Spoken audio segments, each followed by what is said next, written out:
લક્ષ્ય ન્યૂઝ, એક નજર, એક લક્ષ્ય. કલોલ તાલુકાના છત્રાલ ખાતે આવેલા એચબીકે હાઈસ્કૂલમાં સાંસ્કૃતિક સપ્તાહ કાર્યક્રમ યોજાયો. એચબીકે છત્રાલ ખાતે યોજાયેલા આતુરતાપૂર્વક રાહ જોવાતો સાંસ્કૃતિક સપ્તાહ સર્જનાત્મકતા, પ્રતિભા અને ટીમ વર્કનો રંગભર્યો ઉત્સવ સાબિત થયો, જે અવિસ્મરણીય યાદો છોડી ગયો. કાર્યક્રમમાં 4 હાઉસ TEAM ના વિદ્યાર્થીઓ અને ઉત્સાહભેર ભાગ લીધો હતો, જેઓએ એકતા અને સ્પર્ધાની ભાવના જીવંત કરી છે. સપ્તાહભર ચાલેલા ઉત્સવમાં ગાન, નૃત્ય, વાર્તા વાંચન, એડઝેપ અને સ્ટાર્ટઅપ બિઝનેસ આઈડિયા પ્રેઝન્ટેશન જેવી વિવિધ સ્પર્ધાઓ યોજાઈ. દરેક પ્રવૃત્તિએ વિદ્યાર્થીઓને તેમની અનોખી કળા, નવીન વિચારશક્તિ અને આત્મવિશ્વાસ રજૂ કરવાની તક આપી. ઉજવણીનો ખાસ આકર્ષણ રહ્યું હતું માસ્ટર અને મિસ પર્સનાલિટી કોન્ટેસ્ટ, જેમાં સ્પર્ધકો અને તેમના વર્તન કૌશલ્ય, પ્રતિભા અને આકર્ષકતા વડે પ્રેક્ષકોને મંત્રમુગ્ધ કરી દીધા હતા.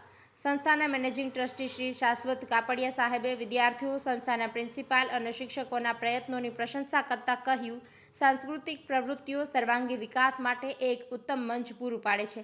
આટલી સર્જનાત્મકતા અને ઉત્સાહને જોવું ખરેખર હૃદયસ્પર્શી અનુભવ રહ્યો. એચબીકે છત્રાલના પ્રિન્સિપાલના માર્ગદર્શન હેઠળ દરેક વિદ્યાર્થી અને સ્ટાફ દ્વારા દરેક સ્પર્ધાનું આયોજન સુચારુ રૂપે પૂર્ણ થયું. આ કાર્યક્રમમાં અલગ અલગ સંસ્થાના વડા જેમ કે એચબીકે ચાંદખેડા સ્કૂલના principal Shrimati Monica Sharma madam, SS divine સ્કૂલના principal Shri Anand Kumar sir, radio મિર્ચીના RJ અંકિત સર, એચબીકે ઇફકોના ઇન્ચાર્જ પ્રિન્સિપાલ અને એચબીકે કડીના ઇન્ચાર્જ જજીસ તરીકે ઉપસ્થિત રહ્યા હતા.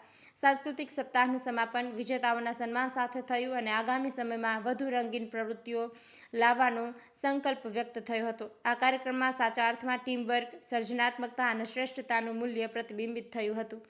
લક્ષ્ય news, Sanjay Nayak. Everybody, your team mentors, your people who, the neutral members, everybody who has been supporting you and motivating you to come on stage, as I've said before, is not an easy task. It needs a lot of courage and confidence to come here, right? So to all the participants also, please give them a huge round of applause.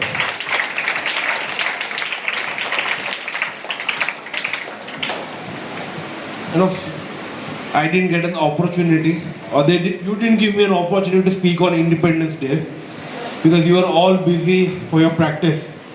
Everybody, I was seeing all the leaders, all the heads taking permission from ma'am, I want to take my team and wanted to practice. So Independence Day speech I missed out. तो वही बोल देता हूँ. So you know, I read a quote from our late president, our missile man, Dr. APJ Abdul Kalam. The quote, such a beautiful quote, you know, what is education? We are all in this profession. So what is education? So according to Dr. APJ Abdul Kalam, education is to create a society where everybody is happy, prosperous and healthy.